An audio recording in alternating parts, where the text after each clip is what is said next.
حکومت د معذورانو د لپاره یو نوی پروګرام شروع کړی دی. نو ستاسو په علاقه کې به معذورانې دا ویډیو چې دی دا شیر کړئ چې هغه معذورانو ته ورورسي یا د هغو فیملی ته ووایي. بل دا چې د هغو هغه رجسټریشن چې دی دا تاسو په خپله وکړئ. که هغه نه پوهېږي نو چې تاسو والا رجسټریشن په خپله وکړئ. ځکه په دې ویډیو کې به زه تاسو ته د رجسټریشن کولو طریقه ورسره هم ښیم. خو د هغو لپاره چې دی څه څیزونه دي چې هغو ته میلاویږي هغه د هغو د ضرورت دي.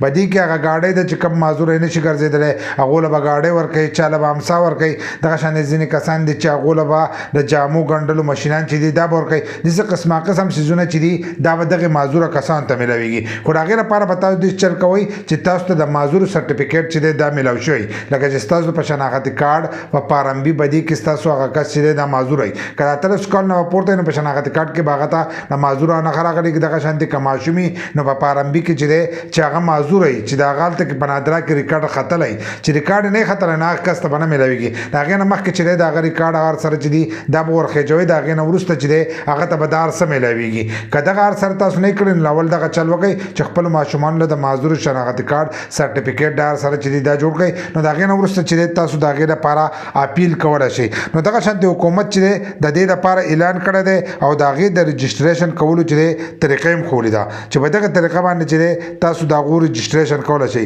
لکه ستاسو په محله کې څوک نو تاسو د هغو هغه رجسټریشن چې دی په دې طریقه کولی شئ. زه چې درته کوم ویبسایټ کولاوم دا ویبسایټ به ځان سره کولاو کوئ او په دې ځای کې چې دی تاسو د هغو مکمل رجسټریشن چې دی دا کولی شئ. دلته کې فارم ورکړی دی نو د خیبر پښتونخوا حکومت چې دی هغو له به دغه شیزونه چې دي دا به ورکوي.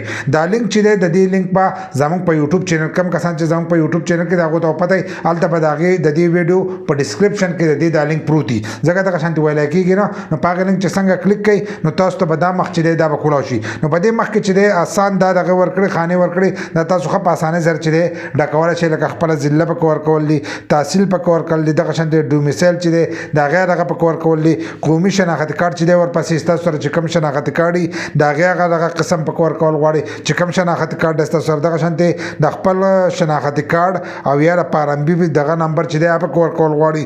دغه شان د خپل پوره نوم چې دی هغه پکې لیکل غواړي او د مور او د پلار نوم چې دی هغه لیکل غواړي.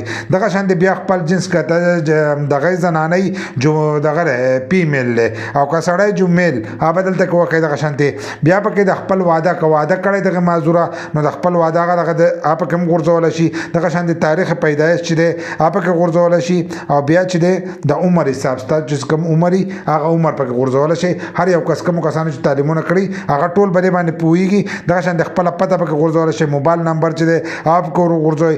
بل د موبایل نمبر چې دا به ورسره وغورځوئ او دغه شانتې د خپلې معذورۍ قسم چې تاسو څنګه معذور په سرټیفیکیټ کې به تاسو لیکلي هغه آپشن چې دی او په دې ځای کې نښه کوئ. ټول هلته کول هغه آپشنونه چې دي دا ورکړي دي خو چې هغه زه تاسو ته کولام نو دا ویډیو چې دی زیاته اوږدېږي نو هغه پکې ورکوئ. او دغه شان ټول دا هر سره چې دي دا پکې لاندې ورکړي دي په هغې کې ښه په اردو باندې لیکلي دي لکه تاسو پرې ښه صفا صفا پوهېږئ. لکه کومو کسانو تعلیمي ټول مکمل ورکولی شي. که کار کوئ نو دا کار پکې ویلی شي زه کار کوم یا نه کوم دغه شی پکې ورکولی شي. او سرټیفیکیټ چې دی د هغې هغه نمبر هر سره چې دغه به نن غواړي. لاندې بیا به دې کې چې دی د شناختي کارډ تصویران به ستاسو نه غواړي. د مخې او د شا چې دی د هغې تصویر به نه غواړي. دغه شان ستاسو د معذور کوم سرټیفیکیټ دی د هغې تصویران چې دي دغه به نه غواړي. نو دغه هر سره چې تاسو به دې کې ورکوئ نو لاندې به تاسو ته ښکارېږي دا اردي پټه او سپین لیکل به تاسو ته ښکارېږي. نو د دغه ځای نه چې دی دا فارم به تاسو دا درخواست چې دی خپل به ورولېږئ نو د هغې طرفه چې دی تاسو ته بیا نوټیفیکیشن چې دی دا به راشي نو په دې کې به ستاسو رجسټریشن وشي. نو په راتلونکي وخت کې چې دغه سامان نشي د هر سره نو دا به تاسو ته میلاو شي. نو وس وکئ که ستاسو په علاقه کې څوک معذور وي نو هغو له دا رجسټریشن چې دی دا لازم وکړئ.